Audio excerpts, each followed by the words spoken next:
대한민국 국민 모두가 승리하는 그날까지. 안녕하십니까, 알뜰맨입니다. 먼저 코스피는 외국인의 물량을 개인과 기관들이 받아주면서 1.87% 상승 마감을 했습니다. 오늘 미장도 좀 힘들었는데 우리나라장에서 오늘 윈도우 드레싱 효과가 없는 것이 아닌가 걱정이 좀 많이 들기는 했지만, 그래도 장 초반에 대비해서는 꾸준히 상승세를 유지를 하면서 상승세를 유지했다라는 것이 안도감이 들었다라고 생각이 됩니다. 또한 코스닥 같은 경우에는 개인들의 물량을 외국인과 기관들이 받아주면서 2.78% 상승 마감을 했습니다. 오늘 같은 시장에서는 개인과 기관의 순매수세에 코스피가 오후 들어서 상승폭을 키웠다라고 이야기를 하고 있습니다. 코로나 이슈로 인해서 진단 키트주들이 조금 더 강세를 보였고, 또한 LG에너지솔루션에 대한 수급이 약화되면서 수급이 다시 순환되고 있다라는 점에서 오늘 증시가 올랐다라는 이야기가 나오면서, 덧붙여서 다른 기사에서는 저점 매수에 대한 부분이 들어왔다라는 내용과 함께 우리나라뿐만 아니라 아시아 증시가 같이 올라갔다라는 이야기가 나오기도 했습니다. 그래서 외국인들은 LG화학, 기아, 셀트리온, 하이브, 우리금융지주 순으로 매수를 했고요. 에코프로비엠, 삼성전자, 신한지주, LNF, SK하이닉스 순으로 매도를 했습니다. 기관은 신한지주, LG이노텍, KCC, 에코프로비엠, 아프리카TV 순으로 매수를 했고요. 삼성전자, LG화학, 삼성 SDI, SK이노베이션, 삼성바이오로직스 순으로 매도를 했습니다. 업종별 상위 업종으로는요, 1위가 건강서비스 및 장비였고요, 2위가 제약 및 생명과학이었고, 3위가 반도체 및 반도체 장비였고, 4위가 운송, 5위가 소비자 서비스였습니다. 아무래도 오늘 코로나 확진자가 어제부터 10,000명을 돌파하면서 약국에서 자가진단 키트에 대한 수요가 늘어나고 있다라는 기사가 나오면서 코로나 자가진단 키트와 관련된 테마주들이 올랐다라는 부분이 조금 더 부각된 시장이었다라고 말씀을 드리고 싶네요. 상승률 종목으로는 1위는 휴마시스, 2위는 경남제약, 3위는 수젠텍, 4위는 M2N, 5위는 엑세스바이오 순이었습니다. 한눈에 보더라도 1위부터 3위까지가 다 코로나 진단키트 관련 주다라고 보시면 되겠는데요. 휴마시스, SD바이오센서, 레피젠 등의 진단키트만이 개인이 약국에서 구매할 수 있는 것으로 알려졌다라고 하면서 오늘 휴마시스에 대한 매수세가 유입됐다라고 이야기가 나오고 있습니다. 경남제약 역시 약국이나 온라인 등에서 속속 자가진단 키트가 품절이 되고 있다라는 소식에 경남제약도 오늘 상한가를 기록을 했고요. 수젠텍 역시 진단키트주로서 강세를 보였다라고 합니다. 오늘 중국 증시가 설 연휴를 앞두고 관망 속에서 장중에 강보합을 이뤄냈다라고 이야기를 하는데요.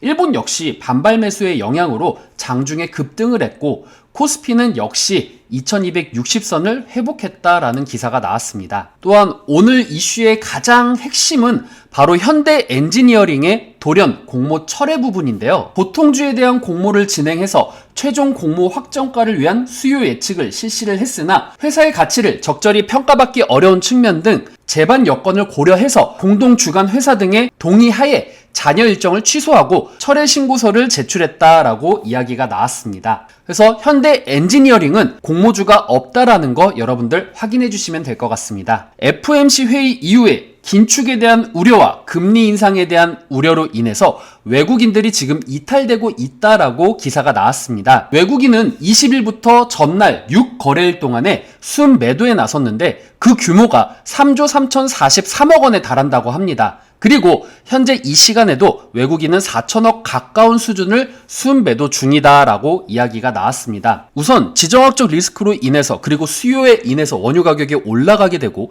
그리고 그 원유 가격이 올라감으로 인해서 인플레이션이 올라가게 되면은 당연히 연준은 더 강력하게 제재를 할 수밖에 없기 때문에 이런 부분들을 염려해서 지금 증시에서 매도를 하고 있는 것이 아닌가라는 생각을 합니다. 이뿐만 아니라 LG에너지솔루션의 상장이 외국인 자금 이탈 속도를 키웠다라는 평도 있습니다. 실제 LG에너지솔루션이 상장되고 나서 보호일수 물량에 묶여있지 않았기 때문에 외국인은 팔고, 그리고 기관들은 다시 그것을 받아주는 역할을 하면서 LG에너지솔루션이 지금 점차적으로 내려가고 있는 모습을 보여주고도 있습니다. 오늘의 실적에 대해서 말씀을 드릴 텐데요. 오늘 실적 중에서 일단 컨센서스가 없는 주식 중에서는 국도화학이 정말 눈에 띄는 종목이었습니다.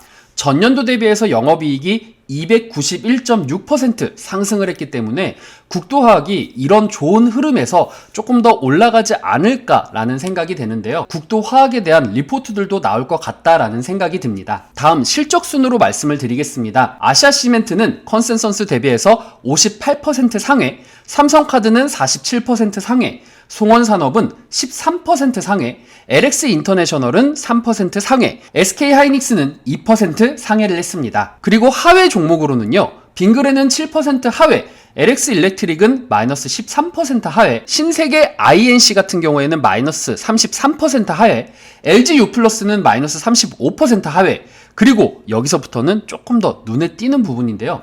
현대위아가 마이너스 103% 하회를 했고 SK이노베이션은 마이너스 107% 하회를 했습니다. 앞으로의 방향성이 어떤가라는 커버 리포트가 나왔을 때 이 방향성이 안 보이거나 혹은 커버 리포트가 나오지 않는다라고 하면은 주가가 조금 더 안 좋은 방향으로 갈 수도 있겠다라고 생각이 됩니다.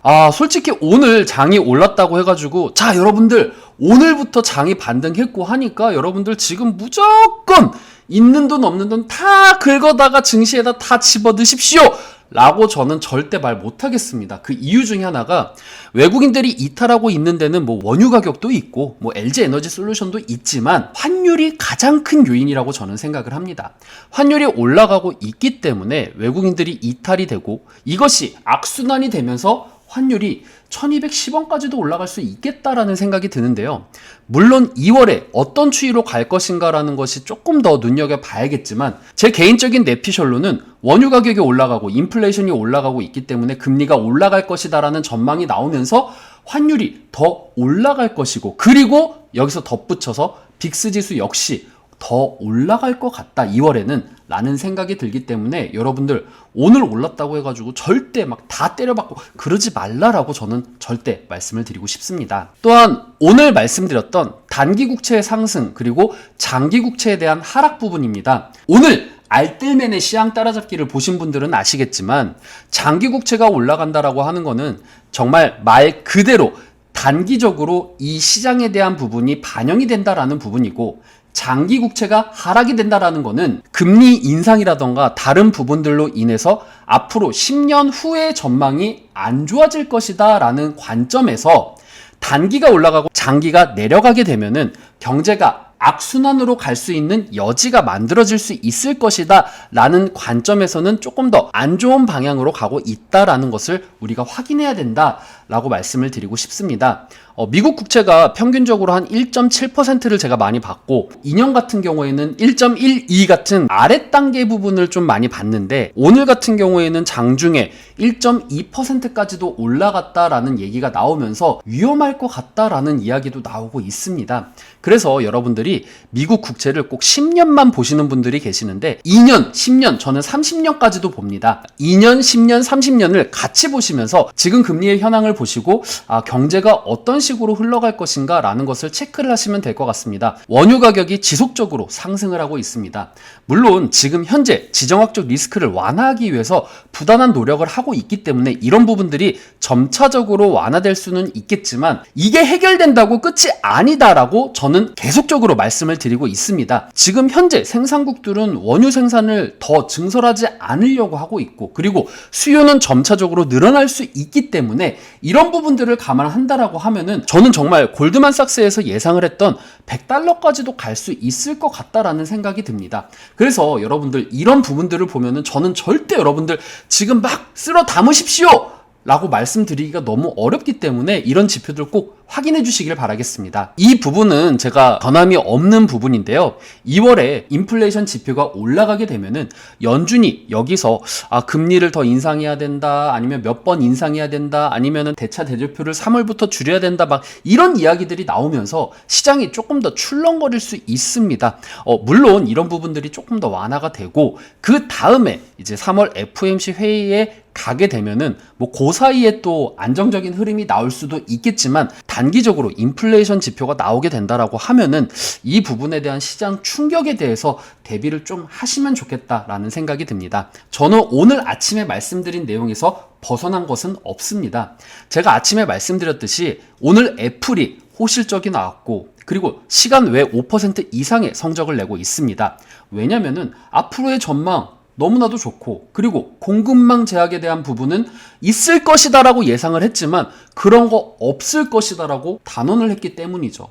그렇기 때문에 애플처럼 이번 실적도 좋고, 그리고 앞으로의 실적도 좋으면서 테슬라처럼 공급망 제약이 있을 것이다 이런 이슈 없이 우리는 공급망 제약 없이 앞으로도 많이 만들고 많이 팔 것이다 라는 식의 기업이 나온다라고 하면은 해당 주식들은 좀 눈여겨봐야 되겠다라는 생각이 들고, 여러분들께서 이런 주식에 대해서 관심을 가지시면 어떨까라는 생각을 하면서 오늘 알뜰맨의 장마감 정리는 마치도록 하겠습니다. 오늘 영상 괜찮았다 생각되시는 분들은 하단에 구독과 좋아요, 알람 설정을 눌러주시면 제가 영상을 만드는데 큰 힘이 될 것 같습니다. 이제 다음 주부터 설날이 시작되는데요. 여러분들 새해 복 많이 받으시고, 제가 설날에 라이브 방송을 할 수 있으면은 커뮤니티에 말씀을 드리고 라이브 방송 하도록 하겠습니다. 시청해주신 여러분들 감사합니다.